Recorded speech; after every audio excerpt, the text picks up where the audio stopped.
Hello, good morning students. Today we will study Robert Browning's poem Rabbi Ben Ezra. And today we will study its only first part of this poem because it's a longer poem and we will discuss the poem in parts. So Robert Browning was one of the greatest poet of Victorian age and he was only optimistic poet of that pessimist, pessimistic age.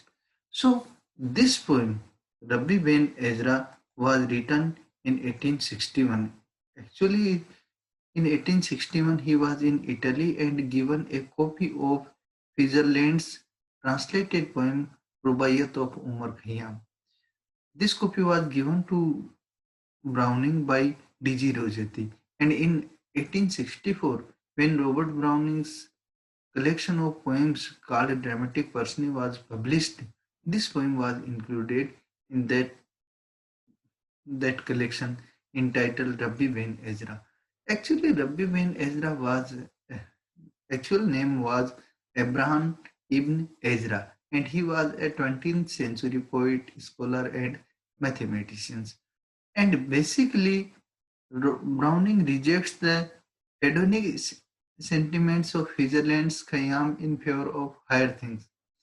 Indeed, Rabbi Ben Ezra, this poem might be described as Browning's reply to Switzerland's Rubaiyat. Browning's Rabbi being the opposite number of Switzerland's Umar.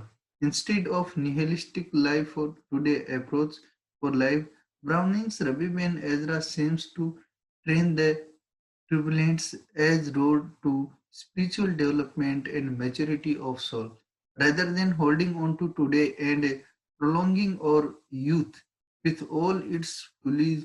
We should welcome the wisdom and understanding of God's plan, which we gain as we progress through life's trouble and old age, ultimately toward death. The first paragraph.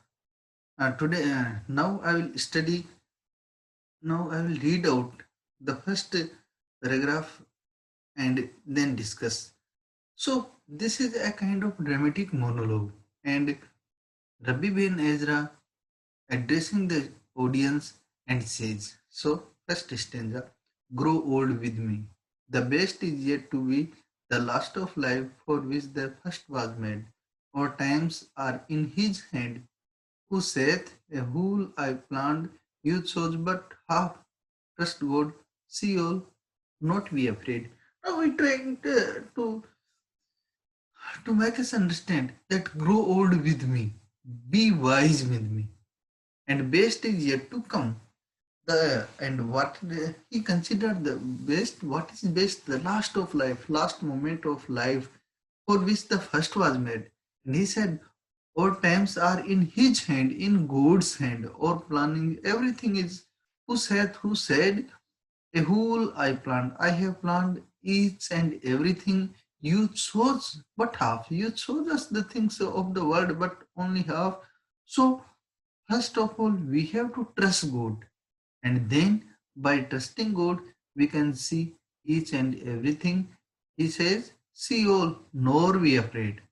We have to see the whole things of the whole world, and that's without afraiding.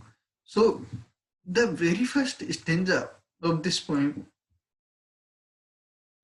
this it directs opposition of vigilance regret that youth is the sweet scented manuscript should close. So, in other words, we can say old age is the best part of life, for which youth is a preparation. We must trust God and not be afraid.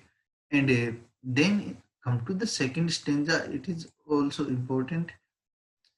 Note that amazing flowers, youth side, which rose or make over, which lily leaves, and then as best recall, note that admiring stars, it yearns nor Jove nor Mars, mine be some figured flame which blends transcended them all.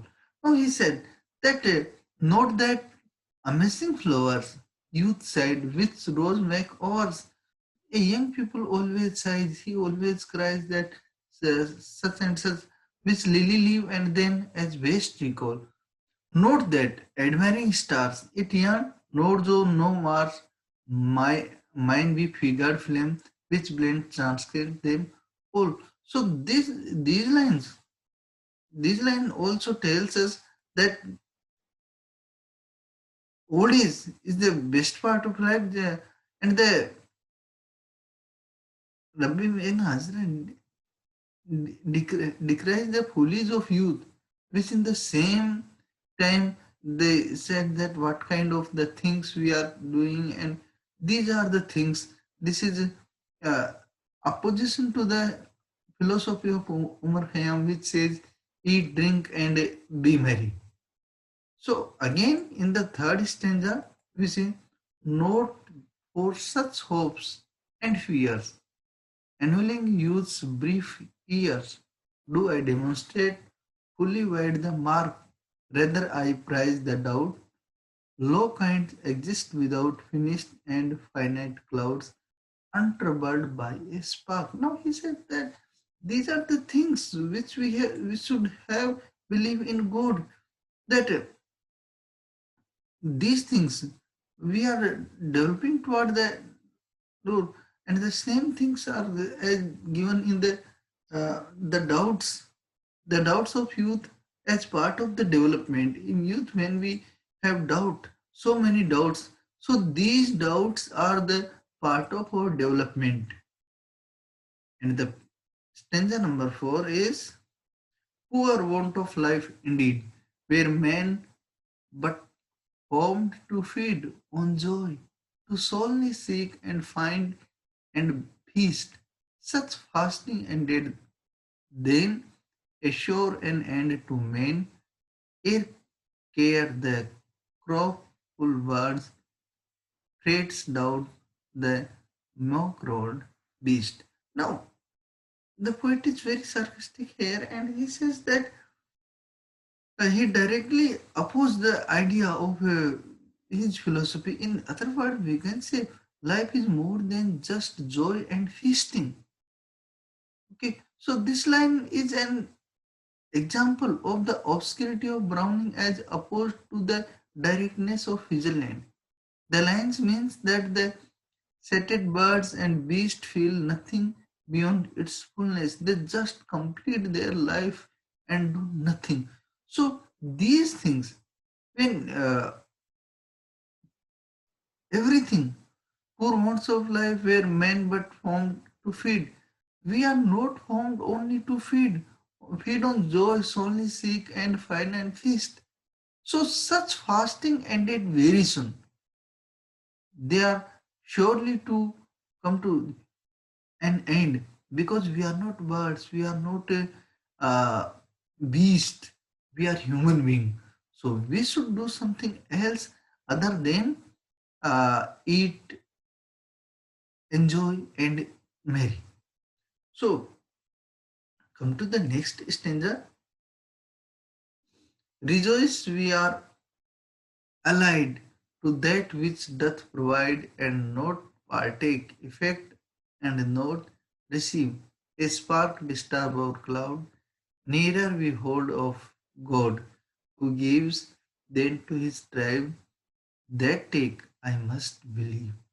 Now, he says, poet says that rejoice, we should rejoice, we should be happy that we are allied to though to God, to that sparkle, and a spark disturbs our cloud. Nearer we hold of God. We are nearer to God. We are more nearer to God, who gives his tribes mean human being. That take I must believe. And poet believes that these things are to be taken from God. Now, then welcome each rebuff. Here rebuff means trouble. That turn earth's smoothness rough, each sting that beats nor sit nor stand but go, be or joyous, three parts in, strive and hold chief the strength, learn or account the pain, dare never grasp, the throne. Now, in this line, the poet says that we should firmly believe in God. Okay. So, again, opposition to the Umar Khayyam is a direct opposition to Umar and his sorry schemes of things. For here, Rabbi places the value of life's problem because they are part of development process. Paradoxically, they are not problem but valuable lessons. Be- For because they are valuable lessons, then that's why he say welcome each rebuff. We should welcome. We should heartily accept every rebuff of Earth's smoothness, each sting, I mean each pain that comes to us. We should heartily accept it. Strive and hold cheap the stain, learn not account the pain. Dare never guard the throne. And the next stanza is for thence a paradox which comforts while it mocks. Shall life succeed in that it seems to fail what I aspire to be, and was not comfort me a brute I might have been, but would not sink in the scale. Now again, he says that for thence a paradox which comfort while it mocks. This is a paradox.